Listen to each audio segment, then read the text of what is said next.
Yamkini huko hapa familia nzima inakuangalia. Eventually here the whole family look onto you. Wakiwa na njaa wanakupigia wewe. When they are starving they call. Wanaamini umeshiba kumbe na umelala njaa. They believe you are full while you are also starving. Wakiwa na matatizo wanakuangalia wewe. With the problems they look onto you. Wanaona unavyopendeza wanasema anyway you have something. They say you look smart, they say una kitu fulani. Mzigo unaosikia ufanani na maneno wanaokuambia. The burden is not equal to the words spoken to you. Wao wanaona una raha. They see you are rich. Wao wanaona una maisha. You have a comfort. Wao wanaona kuna mahali umefika. You have reached somewhere. Lakini mzigo unaosikia wewe haufanani na vile wanavyokuona. The burden is similar to what. Ukishaona hali ya namna hiyo, when you see that situation, jua ya kwamba wamesense wewe ni Yabezi wao. Know that they've sensed you are their Jabez. Wamejua wewe ni Yabezi wao. They've known you are their Jabez. Una nafuu ya maisha. You have a better life. Lakini una nafuu ya kineema. Your life is better but not of grace. Naye Yabezi alikuwa mwenye heshima kuliko ndugu zake. And Jabez was more honorable than his brethren. Unajua maana ya kuita honorable?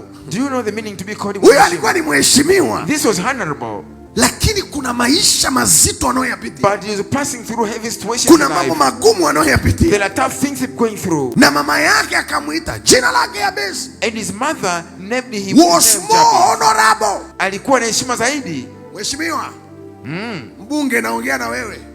The honorable mheshimiwa mbunge. Mheshimiwa boss wa ofisi naongea na wewe. The honorable boss of the office talk to you. Mheshimiwa director naongea na wewe. The honorable director I'm talking to you. Mheshimiwa nani naongea na wewe. The honorable so and so talk to you. Yamkini wamekupa jina la mheshimiwa. Perhaps they are calling you the most una kampuni kweli kweli. It's true you have a company. Ni mheshimiwa eneo fulani. You are honorable in a certain area. Lakini kuna aina ya neema. But there is a kind of grace. You are missing it.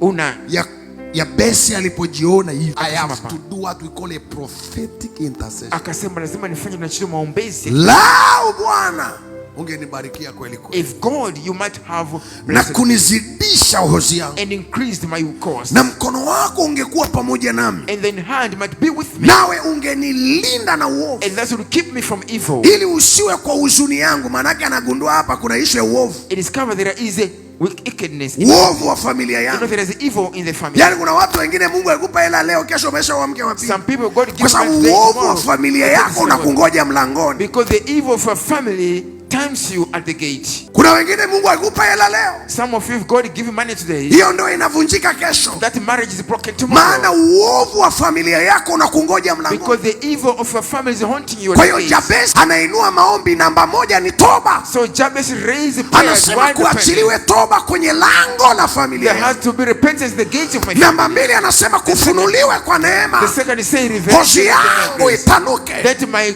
road may be expanded. Jabez alikuwa na maisha kama ulionayo wewe. Jabez had the life just like that you're having. Amejenga rumu 3 kama wewe. He built 3 rooms as you have done. Sema amina. Say amen. Watu wote familia nzima inamuona Jabez una neema. All the family praise him. Lakini analemewa. Anaona uzito. He sees heaviness. Maisha yake hayaendi kama anavyotaka. His life is not moving as he wants. Lakini anajua Mungu anaweza kutoa zaidi alivyotoa. He knows God can give more than he gave. Siku moja Jabez One day Jabez akanyanyuka akaenda kumlingana Bwana. I want to call on the Lord. Akaamua kusimama. He stood ili kumlingana Bwana. To call on the name of the Lord. Manake Jabez aliomba Mungu afunue neema. That means Jabez asked God to reveal the grace kwenye maisha yake. In his life.